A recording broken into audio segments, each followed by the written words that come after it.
More at 5 na live sa Alonte Sports Arena, Biñan, Laguna.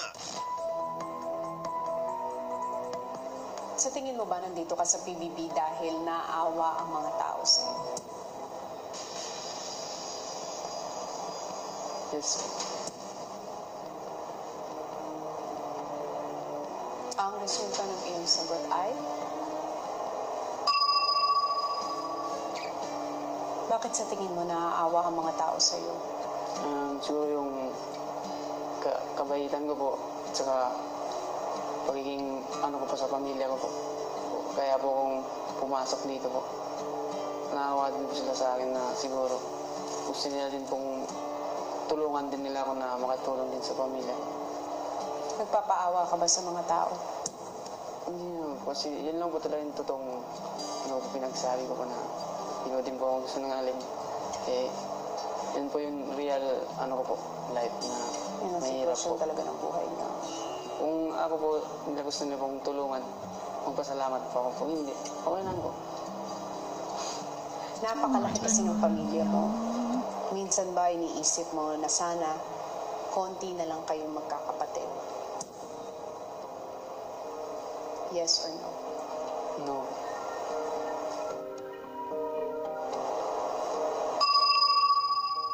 No nga. Kasi masaya po kami kasama lahat. Yun po yung binigay ni Aula na marami po ngayon. Marami pero masaya. Kahit mahirap po, masaya po. Kung sakaling magkakaroon ka ng anak at pamilya, gusto mo rin 17 kayo? Hindi po. Ilan? Mga 16? Mga apat na or ano. Apat. Next question. Nung lumabas ka ng bahay, syempre nagkaroon ka na ng fans. Nabalita ko, marami silang mga binibigay na regalo sa'yo, hindi ba? Mababait ang mga fans eh. Kung sakali na may magbigay sa'yo na fan ng bahay at lupa at kotse, tatanggapin mo? Yes or no? Yes po.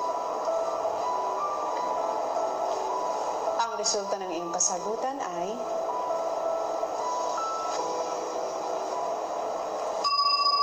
yes. Tatanggapin mo. Bakit? Malaking tulong po yun sa pamilya. Kasi ako po nangangarap din po magkaroon ng bahay. Mas Eh yun po, kotse. bigay din po ng tao. Dapat po natin tanggapin po. Paano yun? Hindi mo yun pinagsikapan, binigay lang sa'yo. Tatanggapin mo? Opo. Paano kung may kapalit? Siguro, madalawang isip po ako kung may ano man po. Siguro, pag may magkaroon din ako ng negosyo or ano, siguro puntahan ko din po siya na babayaran ko lang po. Babayaran mo. Aabutan ko po ng pera. Yung maraming salamat sa pagpapakatotoo mo. Thank you. Thank you po. Matapos sumalang, sumama na si Yong sa iba pang teen housemates. Young, are you happy that your partner is kisses? What? Narinig. Pero, What did he say? hindi. Mamaya. I'm thirsty. Narinig mo? Oo. Isa lang. Did you hear? Uy, maganda ba? Mm. Class na ba si... Yes. Eh? Ano? Dati. Yung first week ng PLDT. Class mo ba? Kisses?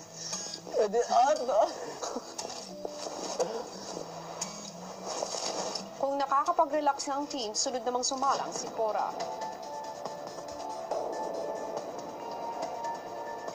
Salamat sa pag-take mo ng hamon ng pagpapakatotoo. Let's start. First question. Iniba mo ba ang ugali mo nung panahon na lagi kang nananominate?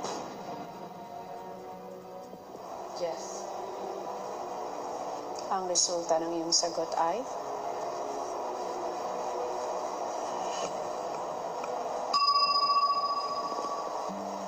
Totoo. Paano mo binago yung ugali mo?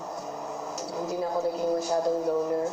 Parang pinilit ko yung sarili ko maging medyo sociable. Hindi ako nagbabasa ng mag-isa. Pinili ko na ipakilala yung sarili ko more sa mga housemates ko kasi feeling ko misunderstanding lang or hindi ako naging masyadong likable dahil lagi ko gusto mag-isa. Bakit ba gusto mo lagi mag-isa? Sanay lang ako dun. Dalawa lang ang kami ng kapatid ko. So, kung wala siya, I'm by myself. Did you have a lot of friends outside the house? A few close friends, pero hindi ako yung tipong maraming friends. Hindi ka ba friendly? Friendly naman, but just not very social. So yung Cora na pinapakita mo ngayon, hindi na yun yung totoong Cora. Totoo naman, Cora 2.0 lang. Improved. May panahon ba na nagalit ka or nainis ka kay Big Brother? Yes or no? Yes. Totoo. Kailan ka nagalit kay Kuya or nainis? Sa umpisa ng unang dating ko dito at kailangan ko mag-share ng marami tungkol sa emotions ko or ng iniisip ko. Ayaw mo nag-open up. Sa umpisa, no. Hindi po talaga ako sanay doon. America as a culture, we don't share too much. Parang handle it by yourself lang. Matapang ba si Cora? I used to feel like I had to be, pero ngayon, capable. Is a better word. It's okay to be vulnerable. Yes. It's a good feeling. It's a good feeling. Next question. Cora, totoo ba ang ugali na ipinapakita mo sa loob ng bahay?